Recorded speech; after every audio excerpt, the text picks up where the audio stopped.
Bienvenue à tous au podcast Croissance et compagnie. Aujourd'hui, en lancement de la série TGIM, Thank God It's Monday.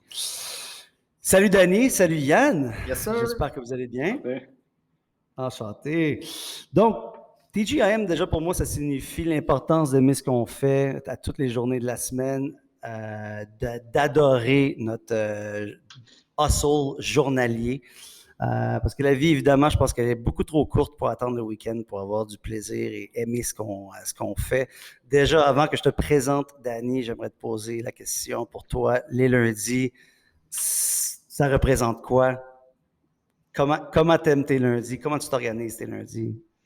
Les lundis, pour Dis-nous. moi, c'est souvent une journée où je fais souvent une planification. Je regarde un peu la semaine en avant de moi, ce que j'ai accompli, puis je tente de faire un peu d'un point de vue un peu plus macro, de regarder un peu les 5 journées ouvrables en avant de moi, qu'est-ce que je peux accomplir de cette semaine-là, comment je vais rendre cette semaine-là un peu successful, puis la plus productive possible. Fait que pour moi, c'est une journée en avant-midi souvent de planification, plus une journée de détente.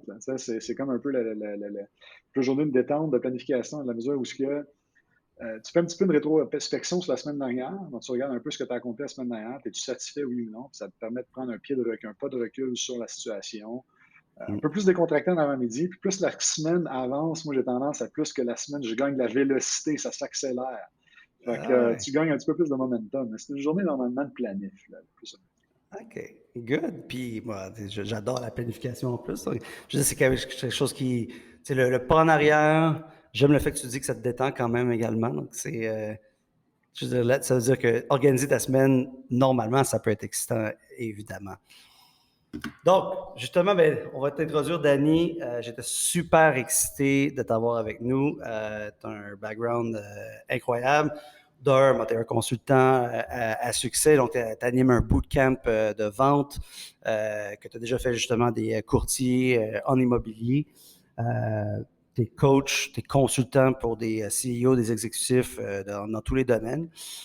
Surtout, moi, ce que je trouve intéressant, j'ai eu la chance de travailler pendant 2 ans pour un startup de Silicon Valley, hyper growth, donc en mode hyper croissance. Tu as eu un gros poste chez Airbnb, donc tu étais directeur des ventes pour Airbnb, tu étais en charge de l'expansion en Amérique du Sud et de l'Europe. Ça, c'est vraiment hyper impressionnant et j'ai vraiment hâte d'en apprendre un peu davantage sur ton approche, justement. Aujourd'hui, on va avoir la chance justement d'en parler par rapport surtout au lead gen et ton approche à la stratégie de vente. Merci pour l'introduction. Jean-Philippe, c'est grandement apprécié. Aujourd'hui, je suis super content d'être parmi vous aujourd'hui avec Jean-Philippe et puis Yann sur cet appel-là, de parler un petit peu de l'expérience d'Airbnb. By any means, je suis quelqu'un, je vais mettre ça d'entrée de jeu, très humble aussi dans le succès qu'on a eu, parce que le succès, ça passe énormément par l'équipe, parce qu'on a eu du succès chez Airbnb, puis ça passe aussi par la communauté, les guests, les hosts. Ils nous ont permis de bâtir une business qui est world class. Mais le but aujourd'hui, c'est un petit peu avec Jean-Philippe et Yann, de partager un peu les meilleures pratiques, là.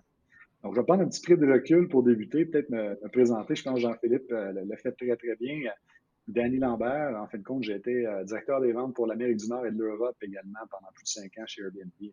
Ça a été vraiment une expérience pour moi qui a été très, très enrichissante, dû au fait que le siège social était basé à San Francisco, au Silicon Valley. C'est beaucoup des gens je disais, qui opèrent sur une 5e vitesse. Là. Des fois, ils vont même en 7e vitesse. Au niveau de l'opérationnalisation, la planification exécutive, stratégie, etc. Donc, j'ai eu la chance dans ce parcours-là d'accompagner une vingtaine de représentants des ventes. On les appelait dans notre jargon les market managers, qui étaient principalement responsables d'un territoire. Donc, par exemple, un market manager pouvait couvrir la France. Son rôle, c'était de trouver des listings, donc de mettre des listings sur la plateforme Airbnb Luxe. Nous, on transigeait dans le luxe. Donc, vous aviez le luxe, le plus et le marketplace. 3 segments qui sont adressés à des clients différents. Et nous, on s'occupait vraiment de la section de luxe. Donc, notre équipe, on était directement responsable d'aller chercher des listings high-end pour la plateforme Airbnb. Là. Génial. Puis comme tu dis, effectivement, Silicon Valley, c'est une autre vitesse complètement. Il n'y a pas de stop et c'est vraiment croissance à tout prix et le plus rapidement possible. Donc, il faut bouger extrêmement rapidement. Donc, super parcours. Donc, Yann, je te laisse. Mais un grand plaisir, Danny, de te rencontrer. Super cool. Écoute, on parle de lead gen aujourd'hui. que ce soit dans n'importe quelle industrie, il y a du lead gen. Mais dans l'immobilier, surtout, c'est une partie extrêmement importante. Pour nous, c'est les 3 L, c'est le lead, le listing, puis le leverage. Tu sais. Mais le lead est là pour débuter. Pas de lead, pas de business. C'est là que le lead generation, le lead gen est là. Peux-tu, s'il vous plaît, me démystifier, pour toi, c'est quoi le lead gen? Très bonne question, Yann. Donc, auparavant, je recule un petit peu plus dans les années début 2000, on parlait d'une planification de lead generation qui était plus d'un point de vue holistique pour les. On voyait souvent ça dans les head of sales, les VP des ventes vont planifier pour la structure organisationnelle, une planification pour aller trouver des nouvelles opportunités pour la force de vente. Donc, normalement, ce que vous voyez ici à votre écran, là, vous avez un plan qui est un peu, je dirais qu'il y a 5 axes de croissance. Le but aujourd'hui de la présentation, c'est que je veux un peu démocratiser l'aspect lead generation, stratégie de vente, pour que les courtiers immobiliers s'approprient de ce plan-là. Je crois beaucoup au niveau de l'intrapreneurship, qui est un peu chaque courtier immobilier dans l'entrepreneur au sein de la formation d'une certaine société. Vous êtes responsable de votre succès. Donc, vous avez travailleur autonome. Donc, c'est important pour vous de vous bâtir une stratégie comme celle-ci. Donc, dans les organisations comme Airbnb, moi, j'étais directement responsable de bâtir ça pour l'ensemble de la force de vente. Donc, une stratégie dont on va vous parler dans quelques instants avec 5 axes de croissance. Donc, aujourd'hui, mon but, c'est de un peu voir à travers ces 5 axes-là comment ça pourrait s'appliquer dans un contexte de courtage, comment vous êtes en mesure de générer un flux en continu de nouveaux listings ou de nouveaux buyers, qui est un peu le pain puis votre beurre un peu de votre métier, sans être en mesure de vous éparpiller un peu partout, mais d'avoir un plan tactique que vous pouvez opérationnaliser par mois, par quart, visant à l'atteinte de vos résultats. Donc, normalement, lorsque je procède à faire un plan stratégique, je pars toujours de mon goal. Cette année, je veux vendre, par exemple, je veux faire 1 million, je veux faire 120 ventes. Faites marche arrière, on dit souvent en anglais, du reverse engineer sur votre résultat. Ma résultante, c'est 100 listings. Maintenant, je décortique en amont, ils vont venir de où ces 100 listings-là et combien je vais en faire par mois. Exact. À travers cette planification-là, donc par exemple, on prend l'exemple de 100, peut-être que vous allez faire 25 ventes par quart. Parfait, excellent, on va faire 25 ventes par quart. Puis là, maintenant, je vais regarder dans l'écran que vous voyez ici, là, ils vont venir de où ces listings-là? Donc, il y a 5 axes de croissance pour trouver des nouvelles opportunités. Puis ça, ce plan stratégique-là, ça s'applique dans toutes les industries confondues. Ils ont un plan stratégique comme celui-là.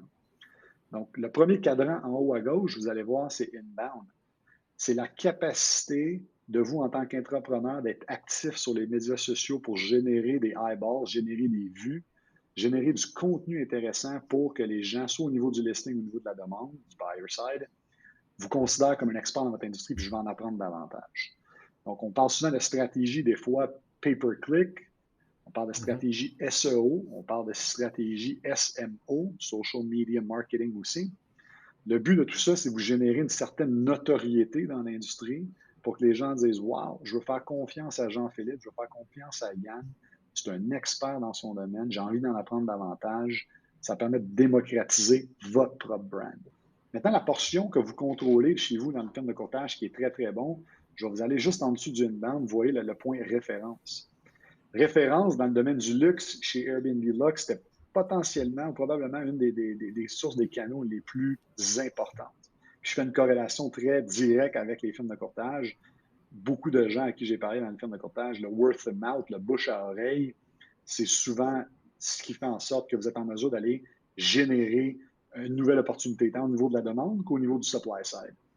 Donc, ce qu'on a fait chez Airbnb, puis une des idées que moi j'avais cofondé avec un de mes collègues, c'est qu'on s'était dit qu'on va bâtir un réseau d'ambassadeurs à travers le globe. Un ambassadeur, c'était quelqu'un qui voulait référer une propriété sur la plateforme. Encore là, on peut faire un parallèle avec au niveau des courtages, puis on rémunérait ces gens-là à chaque fois qu'ils nous donnaient une opportunité ou un lead. Et on est parti de zéro, on est allé à 1500 ambassadeurs. On en avait en Afrique du Sud, en Europe. On avait une plateforme, mais à un moment donné, ça a tellement levé qu'on a mis un program manager qui est en charge de tous les ambassadeurs. Il donnait du contenu, il donnait des brochures, il donnait plein de stratégies pour que ces ambassadeurs-là deviennent un vecteur de croissance au niveau des listings. Donc, dans le niveau des références, ce qui est super intéressant, c'est que 83% des clients qui sont satisfaits sont prêts à vous référer à leur pairs. Fait que c'est non négligeable. Si vous faites un travail colossal au niveau de la présentation, de l'exécution, un suivi avec votre client, c'est certain que s'il y a un service hors pair, il va vous référer à un ami, un collègue, etc. Puis ça fait un effet boule de neige à un moment donné. Qu'on appelle souvent pour nous le repeat business. Parce que souvent, l'agent immobilier, son summum, dans le fond, le but, c'est de vivre de ses références à ce niveau-là. Mais je crois que ce qui est important, puis des fois, les courtiers font des erreurs, c'est que ils sont capables, ils font du lead gen jusqu'à temps qu'ils font de la prospection, jusqu'à temps qu'ils soient capables d'avoir un repeat business. Puis des fois, ils oublient de continuer à faire le lead gen. Mais c'est important en tant que courtier immobilier, puis dans tous les business, même si c'est un repeat business, de toujours t'assurer de faire aussi du lead gen, de la prospection, parce que quand le marché descend, si on arrête tout simplement d'avoir juste de faire du lead gen, puis qu'on n'a plus de prospection, puis que le marché descend, bien, la problématique, c'est que ton chiffre d'affaires, tes chiffres vont descendre aussi en même temps. Fait que c'est là qui est important pour nous, dans notre milieu, de toujours t'assurer de pouvoir faire de la prospection avec les références aussi en même temps. Exactement. Je pense que Yann y amène, c'est un excellent point. La prospection, le démarchage, c'est une activité à haut rendement. Donc, souvent, on voit dans votre time management, dans votre analyse de temps, dans votre semaine, regardez votre calendrier. Lorsque je parlais de la planification en amont le lundi, regardez dans votre planification cette semaine. Faites-vous des blocs de temps de cold call, de prospection, de développement des affaires et évaluez un peu les activités à haut rendement que vous avez faites dans votre semaine. J'ai-tu fait des closings? J'ai-tu parlé à certains acheteurs? J'ai-tu fait également des visites au niveau de mes propriétés, etc.? J'ai-tu développé de la nouvelle business? Tous ces éléments-là, c'est des activités à haut rendement. Il faut éviter dans le piège de tomber dans des activités chronophages dans des heures de prime time. Donc, ce n'est pas le temps de faire un compte de dépenses dans un compte, dans une activité, un time slot de prime time. C'est une activité chronophage, activité à bas rendement. Normalement, les top sales guys ou les top courtiers vont être en mesure de maximiser les prime hours dans des activités à haut rendement, puis les outcomes sont incroyables. Absolument. En passant également, le côté ambassadeur, je trouve que ça touche un peu là, tout ce qui est B2B d'un courtier, donc tu sais, les partenariats stratégiques ça, avec certains commerces, comme par exemple, ou des professionnels qui sont satellites au domaine. Donc, est-ce que je me trompe? Oui, non, absolument. C'est un ambassadeur, ça peut être n'importe quel individu qui travaille près de votre écosystème. Ça peut être des gens de la famille, des amis, etc. On peut même penser que ça va être le pilier numéro 3 à des alliances stratégiques. On peut penser à des alliances avec des universités, McGill, Concordia, etc. C'est de vous trouver des canaux et être en mesure, ça peut être même les résidences soleil, des gens qui vont potentiellement vendre leur maison. Vous ne savez pas quand, mais vous savez que potentiellement, c'est un prospect. Inévitablement, il va avoir une de ces ventes-là. Donc, lorsqu'on pense à des partenariats, des alliances stratégiques, encore une fois, c'est pour être en mesure de vous positionner comme un joueur stratégique dans votre industrie, encore une fois, comme une référence, pour que quand le moment va venir, qu'il va y avoir un certain acheteur, peut-être avec des universitaires qui sortent, des cégepiens, des collégiens qui veulent faire leur premier achat de leur première maison, vous allez être là, ils vont penser à vous. Vous avez bâti ces alliances stratégiques-là en amont, puis au fil du temps en aval, vous allez collecter un peu le fruit de vos efforts. Vous aimez ce que vous écoutez? Si oui, n'hésitez pas à vous joindre à notre page Facebook Croissance et compagnie ainsi que notre chaîne YouTube du même nom. Nous sommes évidemment disponibles sur Apple Podcasts et Spotify. Aussi, si vous avez des questions, commentaires ou suggestions, communiquez avec nous via notre page Facebook. On a hâte de vous parler. Qu'est-ce que j'aime jusqu'à présent que tu nous parles, Danny, c'est premièrement, c'est d'avoir un plan. C'est important d'avoir des plans de planification. Mais en même temps, que je crois encore qu'il y a plusieurs personnes qui ont des problèmes, c'est qu'ils se concentrent à 100% dans un canal. Tu nous parles aujourd'hui de l'importance d'avoir différents canaux. Puis je pense que c'est toute une question de chiffres. On sait que l'immobilier, c'est une question de chiffres. Plus que tu frappes, plus que tu fais de contacts, plus que ça va se réaliser. Alors, comment être capable de faire la multitude de contacts dans différents canaux pour s'assurer d'une efficacité, d'une efficience de sa stratégie? Effectivement, là, on parle qu'on a plusieurs canaux. Comme vous pouvez le voir à l'écran, il y a à peu près 5 canaux intéressants pour générer des nouvelles opportunités. À un moment donné, il y a ce qu'on appelle en anglais le math of sales. Vous allez pouvoir voir vos taux de conversion par canal. Là, vous tombez dans un autre degré d'efficience. Vous êtes en mesure de dire, bon, ben, en moyenne, toutes les leads qui viennent de mon social media, de mon network, j'ai close à 20 En moyenne, tous ceux qui viennent de mes références, j'ai un closing rate de 70 Donc, c'est de dire activité à haut rendement, où est-ce que j'ai une meilleure efficacité, où est-ce que j'ai un meilleur taux de closing, je vais double down, je vais mettre plus d'efforts dans ces canaux-là. Et c'est là que tu passes de quelqu'un qui a peut-être un peu moins d'expérience à quelqu'un qui est un peu plus chevronné dans son industrie, un peu plus un expert. Il connaît ses taux de conversion, il connaît son nombre d'activités, il connaît ses rendements, il peut tout mesurer en amont le nombre de listings qu'il va avoir dans chacun de ces canaux-là. Il va juste accélérer un canal, décélérer. Ils vont pas tous rapporter la même chose, dépendamment des entreprises. Que vous travaillez dans le courtage, que je suis chez Airbnb, que je travaille dans le transport, chacun a un plan de croissance, chacun a des taux de conversion différents. Mais c'est comment que chaque courtier peut s'approprier en tant qu'entrepreneur un plan de croissance détaillé qui peut être en mesure d'exécuter dans son day-to-day. Et c'est là que je crois qu'on voit la différence entre un courtier et un entrepreneur, de connaître ses chiffres, de connaître ses objectifs. Parce que plusieurs, des fois, disent, ben, je ne travaille pas comme ça. Ben, c'est là que, pour moi, j'y vais selon ce que j'ai envie ou selon le timing. Mais il faut comprendre que vous êtes un chef d'entreprise, vous avez une business et toutes les business ont des chiffres, des proformas à respecter. Alors, c'est important. Puis, avec ce que tu nous dis encore aujourd'hui, ça nous ouvre encore plus les yeux. C'est comme un président d'entreprise qui se part en affaires, mais il n'y a pas de gouvernail. Tu sais, il y a différents gens qui vont aller plus dans le détail au niveau de leur plan, mais je pense qu'après ma barre, si tout le monde se faisait au moins un plan, peu importe le niveau de sophistication de votre plan, d'avoir au moins un plan avec un gouvernail avec 5 axes de croissance, faites-vous des hypothèses, faites un plan d'action en cours, puis la planification, les gens souvent se trompent, c'est une activité à haut rendement. Donc, les gens souvent qui sont planifiés, qui se structurent par la suite, l'exécution est beaucoup plus facile, beaucoup plus simple.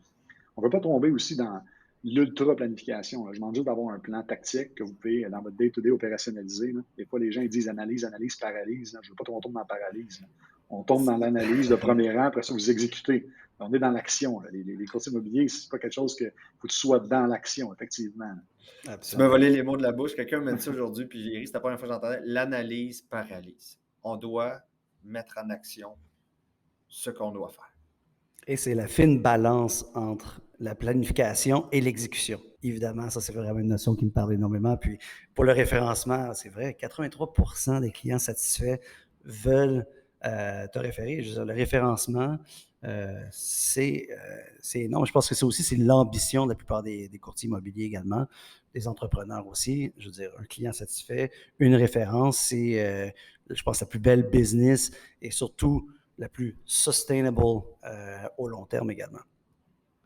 Donc, pour le deuxième sujet que je voulais faire un petit deep dive avec toi. Donc, je sais que tu parles dans ton bootcamp du Golden Circle. Donc, on commence avec le pourquoi. Donc, parle-nous un peu de ça. C'est quoi ces notions-là de Golden Circle? Souvent, ce qu'on veut voir dans les organisations, lorsqu'on donne du coaching ou même aux gens des Airbnb, je veux vendre inside out. C'est-à-dire, je veux vendre le why, après ça, je veux descendre au how, après ça, je veux descendre le what. Je vous donne un exemple concret. Le why, c'est vos croyances, c'est vos valeurs, c'est vos beliefs. C'est un système auquel que vous adhérez, que vous croyez. Puis je donne un exemple, chez Airbnb, la mission, le why, le purpose de pourquoi Airbnb existe, it's to create a world where anyone can belong anywhere. Ça veut dire quoi en quelques mots? Peu importe vous allez où sur la planète, il va y avoir quelqu'un qui va vous ouvrir ses portes. Donc, ça met un peu en lumière un peu la démocratisation d'Airbnb. Vous allez en Thaïlande, aux Philippines, vous allez en Californie, il y a quelqu'un qui va vous ouvrir vos portes. To create a world where anyone can belong anywhere. Comment qu'on le fait, le how? C'est à travers une plateforme qu'on a créé un marketplace, puisqu'il y a des guests et des hosts qui vont faire rencontre. Ce qui nous amène à présenter notre what, qui est la plateforme d'Airbnb. Donc là, j'ai parlé un peu de mon why. Mon purpose, c'était de briser les barrières, les frontières, un petit peu plus au niveau du racisme aussi également qu'on voit dans les sociétés encore d'aujourd'hui, la division sociale, la ségrégation. En mettant de l'avant mon why, je suis en mesure un peu de toucher le cœur des gens. Je touche un peu plus le limbic brain des gens, je touche la croyance, un système de valeurs, un système d'adhérence. Les gens, ça va. Puis les gens, normalement, ils prennent des décisions de gut.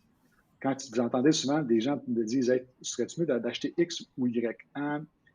X doesn't feel right. Y feels right, c'est une décision de gut. Fait un parallèle avec ce que vous faites dans le courtage immobilier, vendre ta maison, c'est clairement une décision émotive, c'est clairement une décision de gut.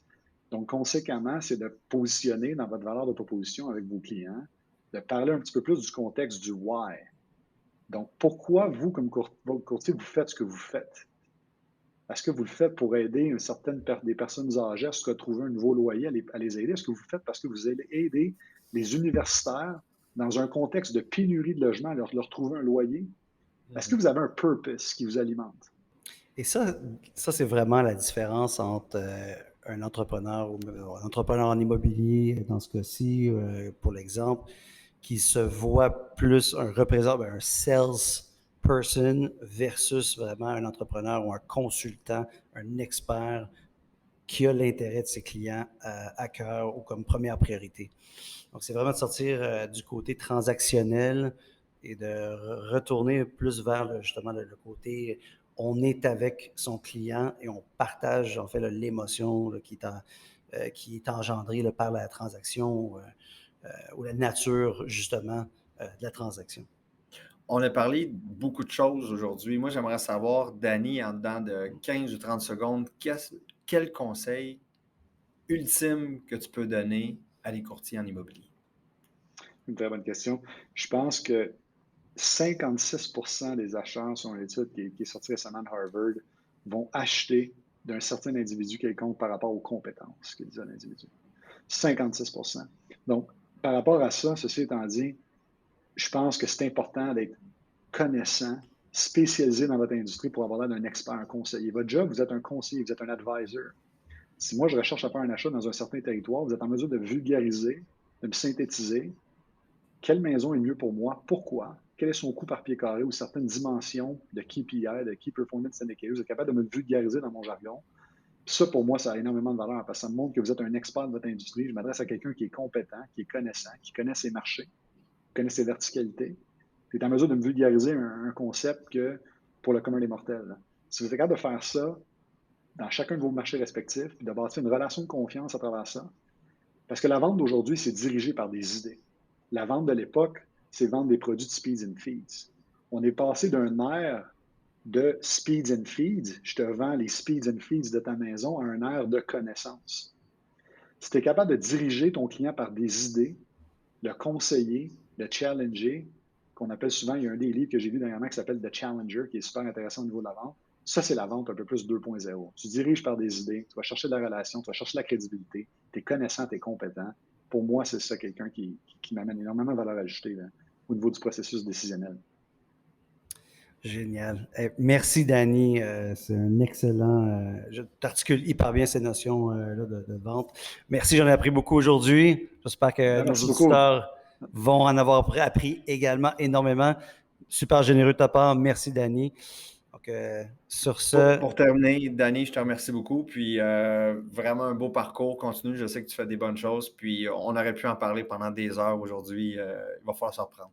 Et surtout, Danny, donc si quelqu'un a des questions, veut te contacter pour quoi que ce soit, est-ce que, dis-nous, c'est quoi la meilleure façon de le faire? Sans problème. Ils peuvent m'envoyer directement un courriel à dannylambert.b@gmail.com ou directement m'ajouter sur LinkedIn. Donc, on va commencer à se bâtir un réseau, nous aussi. Vous pouvez m'ajouter à Danny Lambert, tout simplement sur LinkedIn. Ça va faire plaisir de vous ajouter. Envoyez-moi une courte note. Même si vous voulez prendre un virtual coffee, qui appelle maintenant, dans un monde virtuel, vous prendre un coffee virtuel pour jaser de n'importe quoi, votre stratégie de vente, etc. Ça me fait plaisir de séduire un court appel avec vous. Génial. Merci beaucoup. Là-dessus, bonne semaine à tous. Bon lundi.